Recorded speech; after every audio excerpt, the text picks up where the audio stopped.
Hello, welcome back to Harbury Kids. My name is Isabel Joby, and today I will do a book review on Little Women by Louisa May Alcott. Four girls, Jo, Meg, Beth, and Amy, live with their mother while their father is fighting for the war. The family is poor. However, they manage to overcome their difficulties and struggles. The story tells of how the sisters grow up, find love, and find their place in the world. One December evening in the mid-19th century, the March girls, Meg, Jo, Beth, and Amy, sit at home, bewailing their poverty. The March family used to be wealthy, but Mr. March lost his money. This year, his daughters expect no Christmas presents. However, all admit to wanting to have presents. The girls decide that they will each buy themselves a present in order to brighten their Christmas. Soon, however, they change their minds and resolve to buy presents for their mother, Mommy. Mommy comes home with a letter from Mr. March, who is serving as a Union chaplain in the Civil War. The letter reminds his little women to be good, which makes them feel ashamed of their earlier complaining. They resolve to bear their burdens more cheerfully. Mommy suggests that the sisters pretend that they are playing Pilgrims, a game from the girls' childhood. In this game, each girl shoulders a burden and tries to make her way to the celestial city. The sisters agree to try the game again, but this time by practicing Christian values in their real lives. They all sing before bedtime. On Christmas morning, the girls wake to find books under their pillows. Jo and Meg go downstairs to find Mommy, but the family servant, Hannah, tells her that Mommy has gone to aid poor neighbors. When Mommy returns, she asks her daughters to give their delicious Christmas breakfast to the starving Hummel family. The girls agree to do so and end up enjoying the good work they have done. Mr. Laurence, their neighbor, has heard of the family's charitable morning and sent a feast to reward their generosity. Jo wants to meet Mr. Lawrence's grandson. Jo reads in the attic with her pet rat, Scrabble, while eating apples. Meg comes to her and tells her that the two of them have been invited to a New Year's Eve party at the home of Meg's friend, Sally Gardiner. Meg is very excited, but does not know what to wear. Unlike Meg, Jo is not particularly excited, but agrees to go anyways. Problems plague the girls as they get ready for the party. At the party, Jo hangs back, not knowing anyone. Finally, fearing that a boy is going to ask her to dance, Jo slips behind a curtain. There, she runs into her neighbor, the Laurence boy, who soon introduces himself as Laurie. The two chat and become very comfortable with each other. They dance, but out of the way of everyone else in order to hide Joe's dress. Meg sprains her ankle, and Laurie offers to take her and Joe home in his carriage.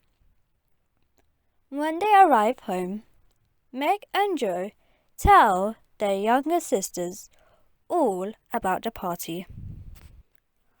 After the holiday festivities, the girls find going back to their jobs difficult. Meg does not want to look after the King children, whom she babysits, and Joe is reluctant to tend to Aunt March, for Aunt March makes Joe read boring books aloud. Though Aunt March is strict with Joe, Joe does like her. Joe loves the book collection Uncle March left behind. The shyest March sister, Beth, stays home, does housework dutifully, and takes care of her doll collection, most of which is damaged in some way. Little Amy goes to school and grieves over her flat nose. The girls are all friends, but Amy is special to Meg, and Beth is special to Joe.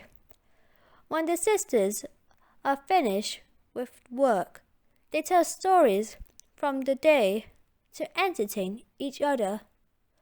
Mommy gives a lecture on being grateful for one's blessing.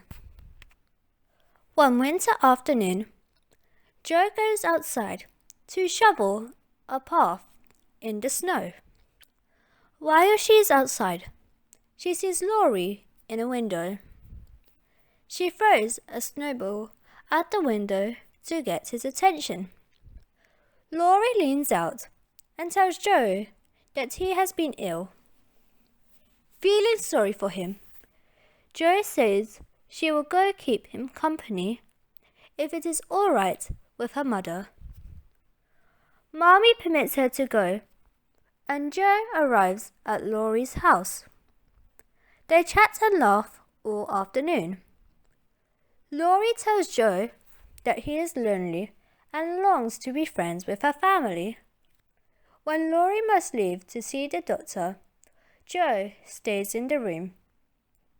Mr. Laurence comes in, and Joe, thinking that he is Laurie, speaks somewhat disparagingly of a painting of Mr. Laurence. Luckily, Mr. Laurence and Joe become fast friends. He invites Joe to stay for tea, feeling that this companionship is just what Laurie needs. After tea, Laurie plays the piano for Joe.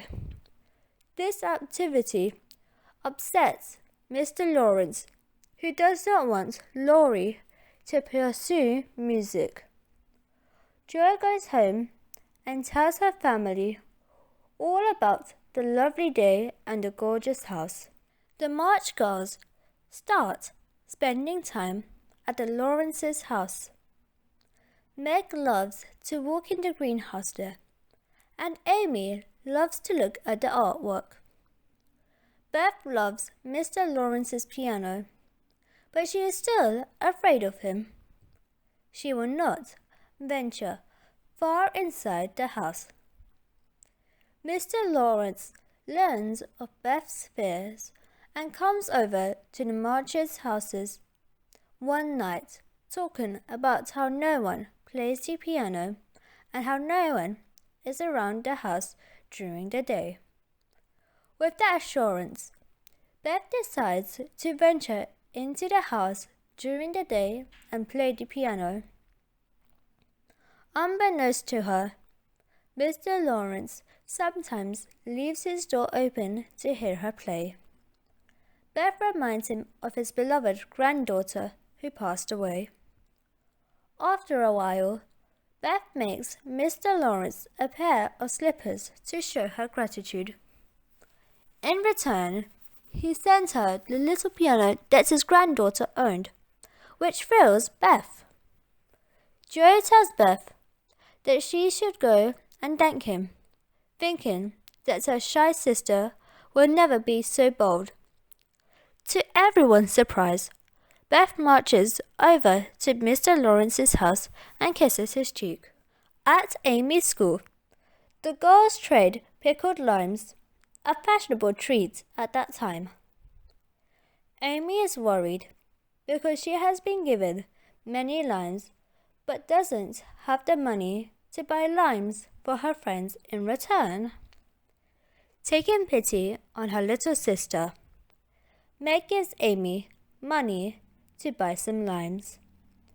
Amy tells her enemy, a girl named Miss Snow, that she will not get any limes. In revenge, Miss Snow tells the teacher who has forbidden limes in class of Amy's hoard. The teacher makes Amy throw the limes out of the window, strikes her on the palm, and makes her stand at the front of the classroom until recess. At recess, Amy goes home and tells her family what's happened.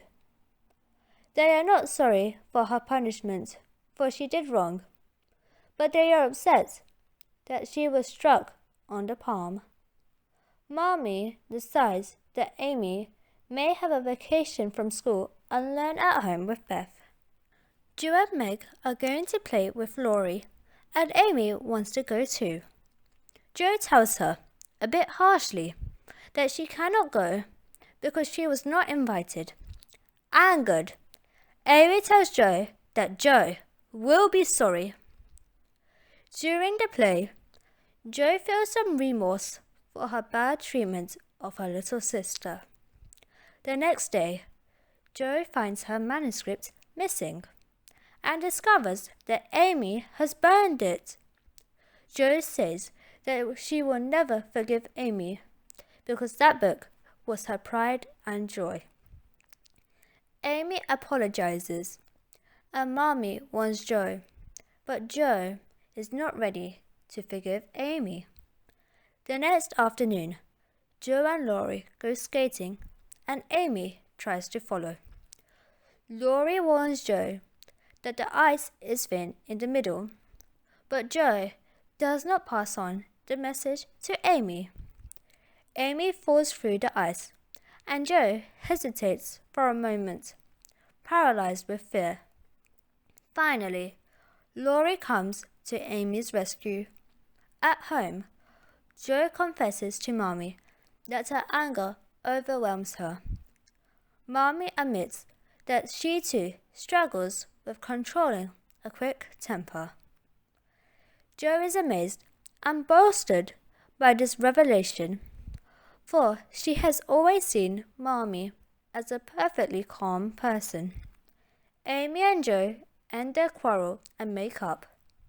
Meg has plans to stay with Annie Moffat, a wealthy friend. She packs all of her nicest clothes, but wishes she had more splendid attire. The Moffats are very fashionable. While Meg is there, they visit friends, go to plays, and give parties. At the first party, Meg wears her simple clothes, and she hears people gossiping that Meg's mother must be intending for Meg to marry Laurie for his money. At the next party, the Moffat girls insist on dressing Meg in borrowed finery. She is a bit embarrassed about the luxury of her clothes, but she enjoys playing the role of a fashionable girl. Laurie is at the party and reprimands Meg for being so frivolous. His criticism makes Meg regret herself letting her friends dress her. When Meg gets home, she tells Mommy and Jo how she dressed up and overheard gossip about herself and Laurie. Mommy tells them that she has no such plans for Meg. She says that she hopes only that the girls are happy and that they are good. She adds that she hopes that they understand that appearances are shallow and that true love is built on something deeper than money. In the spring, the girls take to gardening. They also hold meetings for the Pickwick Club, a society for arts and letters modelled on an all-male society in Charles Dickens' novel, The Pickwick Papers. The sisters produce a newsletter each week with advertisements, poems, and stories. At one meeting, Jo proposes that they invite Laurie to join. At first, Amy and Meg are horrified. They do not want a boy making fun of them.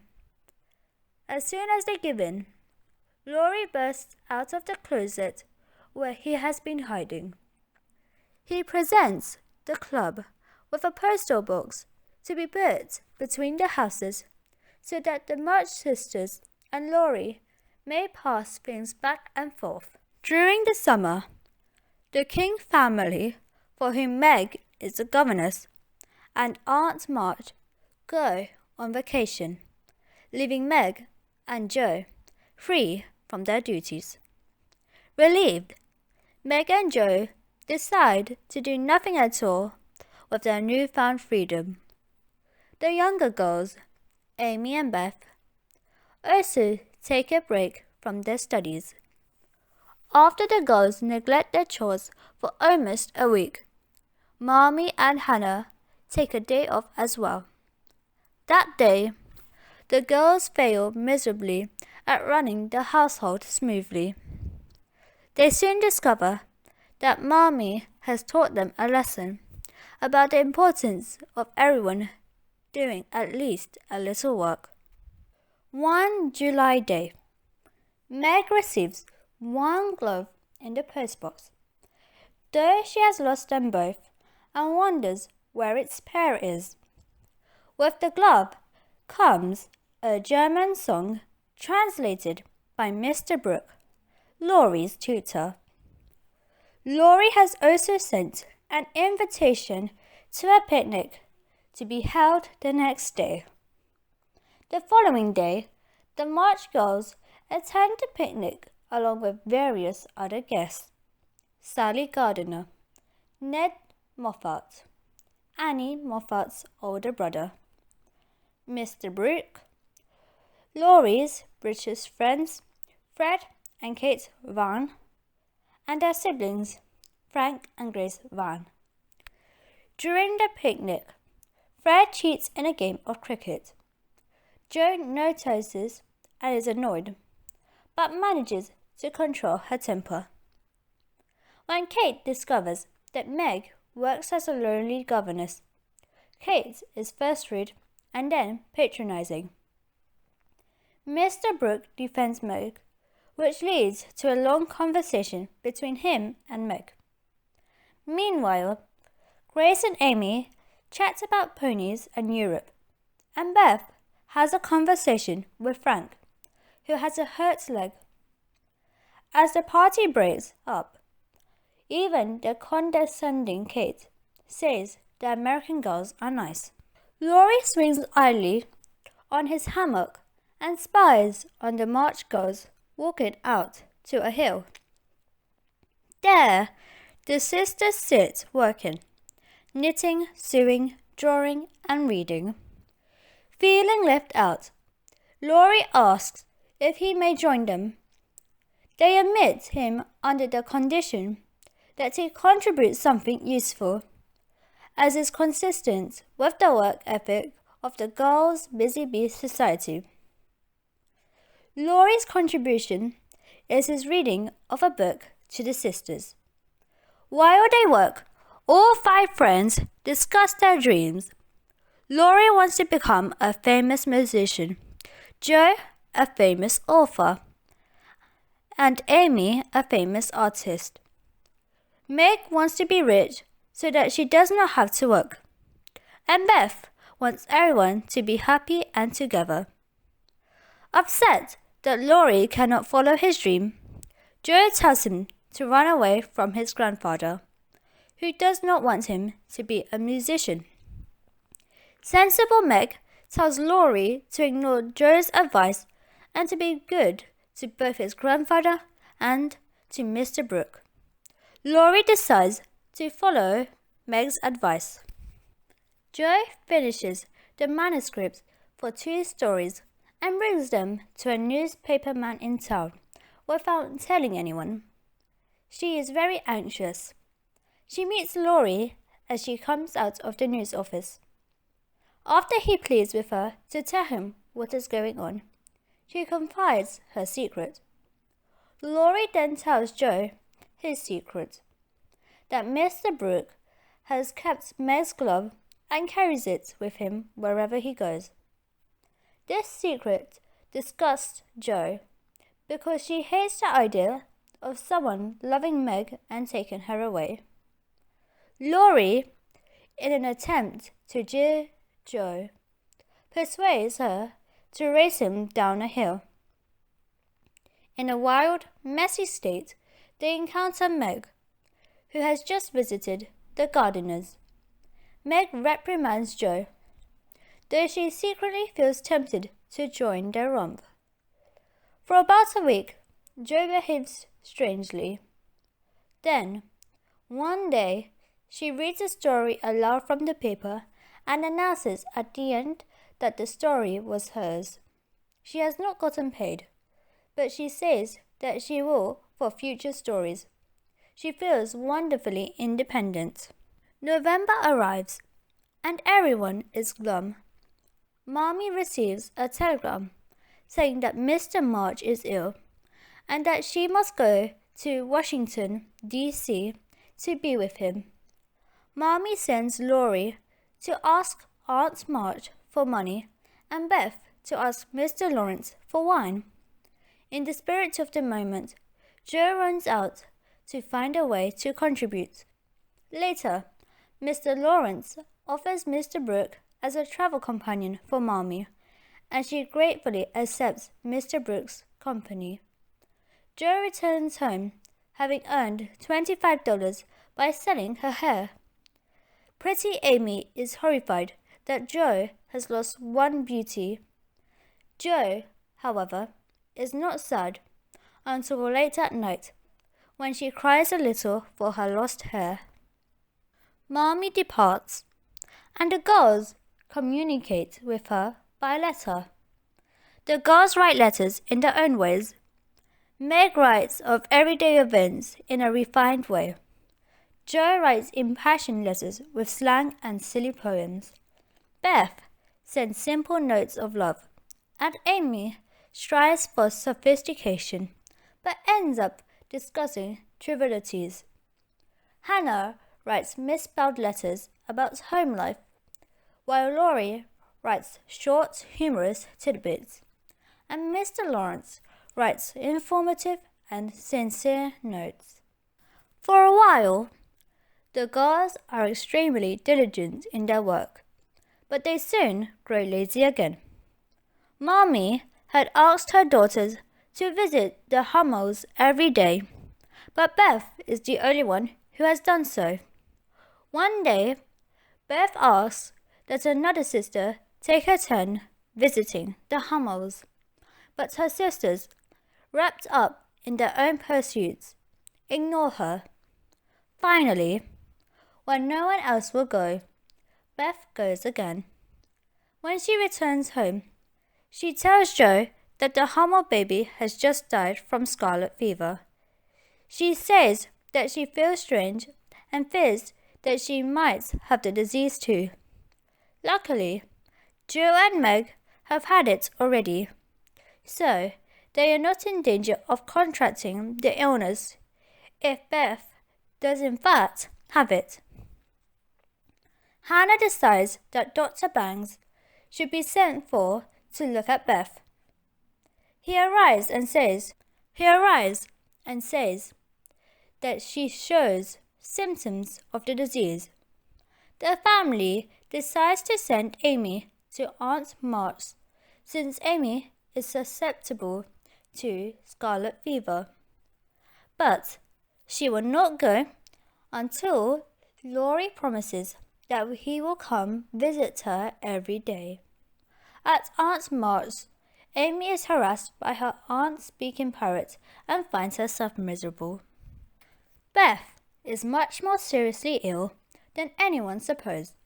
After a while, the family decides that Mommy must be sent for, just in case something dreadful happens. Jo breaks down in front of Laurie, saying that she does not want Beth to die. Laurie admits that he telegraphed for Mommy the day before and that she will be arriving that night.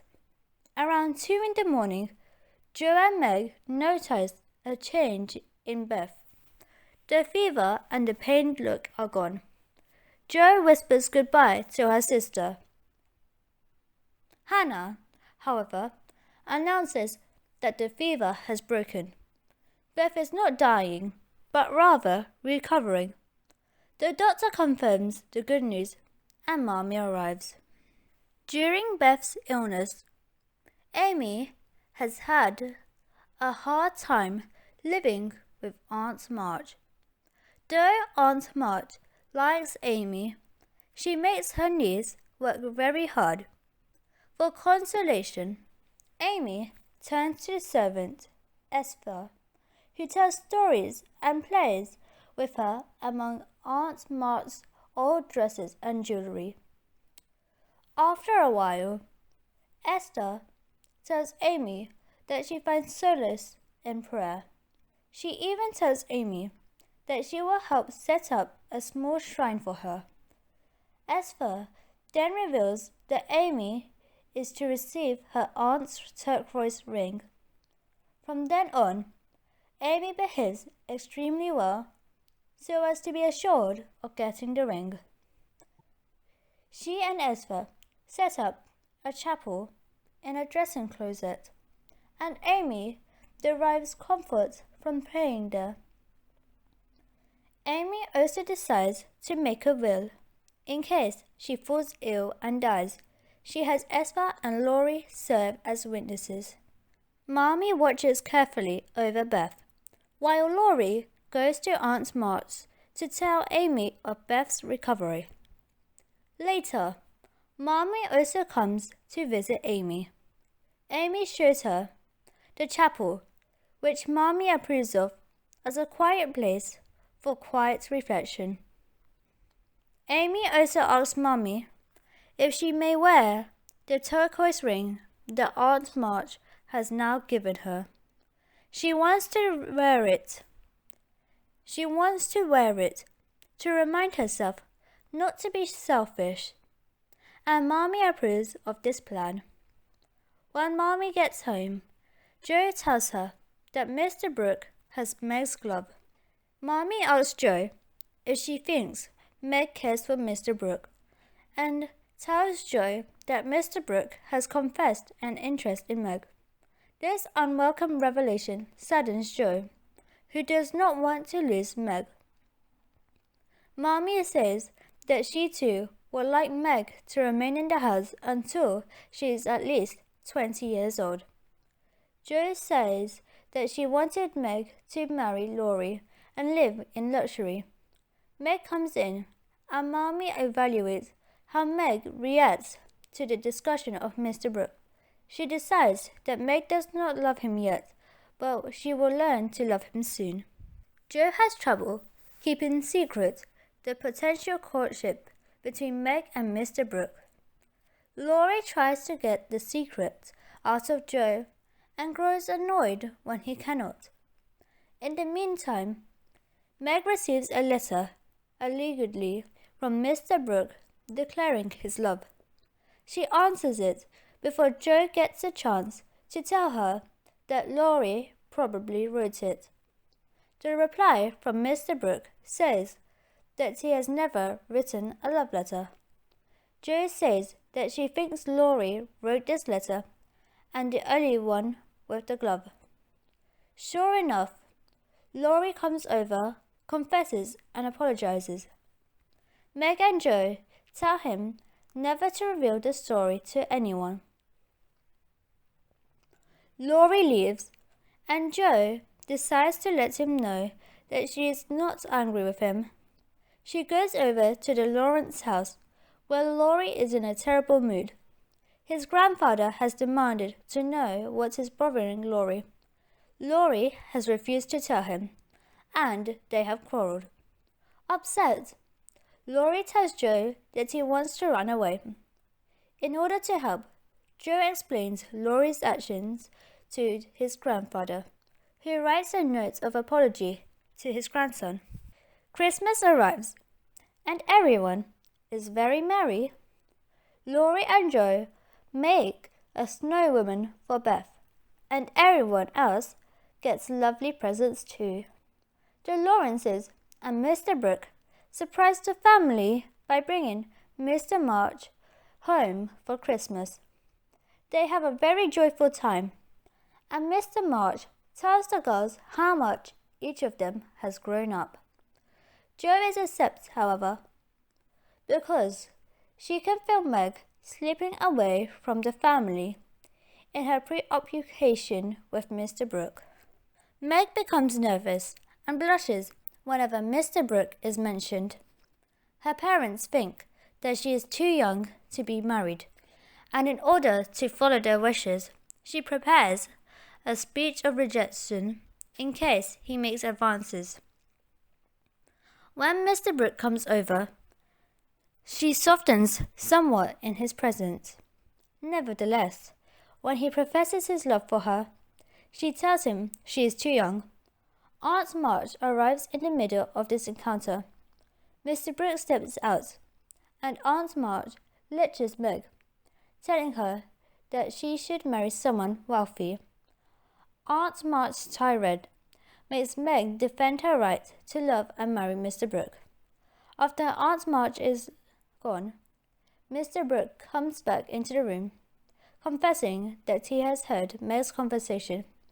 Meg says that she did not realize how much she admired Mr. Brooke until she had to defend him. He is thrilled by her realization and asks her to marry him in a few years. Meg agrees and her parents consent. Jo is unhappy because she feels that losing her sister. Laurie arrives with Mr. Laurence, and they are both thrilled for the new couple. The first part of the book ends with the family gathered in the living room. Louisa May Alcott was an American novelist, short story writer, and poet, best known as the author of the novel Little Women and its sequels Little Men and Jo's Boys. The main character of Little Women is Jo, who is the second oldest in the March family. Jo is a creative and bold person who has a very tomboy-like behavior. The genre of this book is coming-of-age bildungsroman. A coming-of-age story is a term for a novel about growing up that can fall into nearly any genre. A bildungsroman is a specific genre of literature about the growth and education that a character undergoes from lost child to mature adult. I would say that this book is a very interesting book as it explores every character and their development. The publisher of this book is the Robert Brothers. Thank you for listening to my presentation. I hope this has helped you. Book question answer. The person who said every trade has its drawbacks from Oliver Twist is Mr. Bumble. Book question. Who said this quote from Little Women? Watch and pray, dear. Never get tired of trying, and never think it is impossible to conquer your fault. Don't forget to like and subscribe.